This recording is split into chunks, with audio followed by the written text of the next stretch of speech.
ஜாதிவாரி கணக்கெடுப்பு நடத்த மத்திய அமைச்சரவை கூட்டத்தில் ஒப்புதல் அளிக்கப்பட்டுள்ளது. அதே நேரம் ஜாதிவாரி கணக்கெடுப்பு எப்போது நடத்தப்படும் என்பது தெளிவாக கூறப்படவில்லை.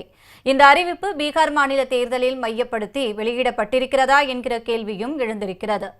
ஒன்றிய அரசு ஜாதிவாரி கணக்கெடுப்பை நடத்த வேண்டும் என்று மக்களவை எதிர்க்கட்சித் தலைவர் ராகுல் காந்தி தொடர்ந்து வலியுறுத்தி வருகிறார். ஆனால் ஒன்றிய பாஜக அரசு இதற்கு செவிசாய்க்காமல் இருந்து வந்தது. இந்நிலையில் அரசியல் விவகாரங்களுக்கான மத்திய அமைச்சரவை கூட்டம் பிரதமர் மோடி தலைமையில் டெல்லியில் இன்று நடைபெற்றது.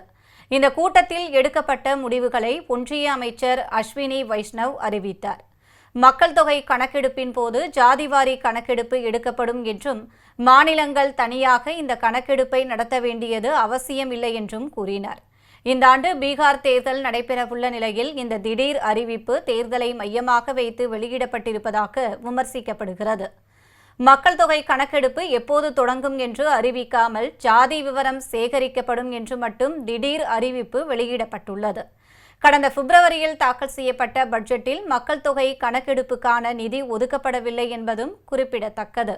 ஜாதிவாரி கணக்கெடுப்பு நடத்தப்படும் என்று மத்திய அமைச்சரவை கூட்டத்தில் முடிவு செய்யப்பட்டிருப்பது முழுக்க முழுக்க ராகுல் காந்திக்கு கிடைத்திருக்கும் வெற்றி என்று தமிழ்நாடு காங்கிரஸ் கமிட்டி தலைவர் செல்வ பெருந்தகை தெரிவித்துள்ளார்.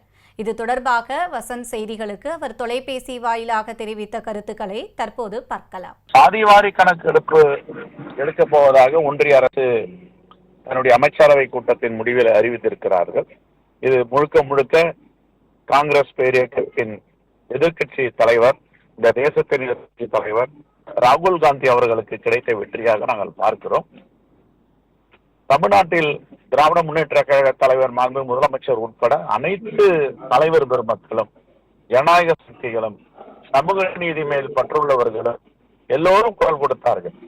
நீங்கள் இதை சாதிவாரி கணக்கெடுப்பு நடத்துவேன் என்று 2014 நாடாளுமன்ற தேர்தலில் தெரிவித்தீர்களே, ஏன் நடத்தவில்லை, எதற்காக நடத்தவில்லை, என்ன காரணம் என்பதை பற்றியெல்லாம் ஆழ்ந்து அறிவுபூர்வமாக எடுத்துரைத்தும் அவர்கள் காதில் வாங்கவில்லை. 11 ஆண்டுகளுக்கு பிறகு சமூக நீதியின் மேல் பற்று வந்திருக்கிறது. ஆகியது முழுக்க முழுக்க தலைவர் ராகுல் காந்திக்கு கிடைத்த வெற்றி. இப்பொழுது பீகாரில் தேர்தல் நடக்க போகிறது. பீகார் மக்கள் எல்லாம் கேட்கிறார்கள், அவர்களுக்கு பதில் சொல்ல முடியவில்லை. ஆகவே இதை நிர்பந்தத்தின் காரணமாக, ராகுல் காந்தியுடைய அழுத்தத்தின் காரணமாக இந்த அறிவிப்பு வந்திருக்கிறது. ஆகவே இது முழுக்க முழுக்க தலைவர் ராகுல் காந்தி கிடைத்த வெற்றியாக நான்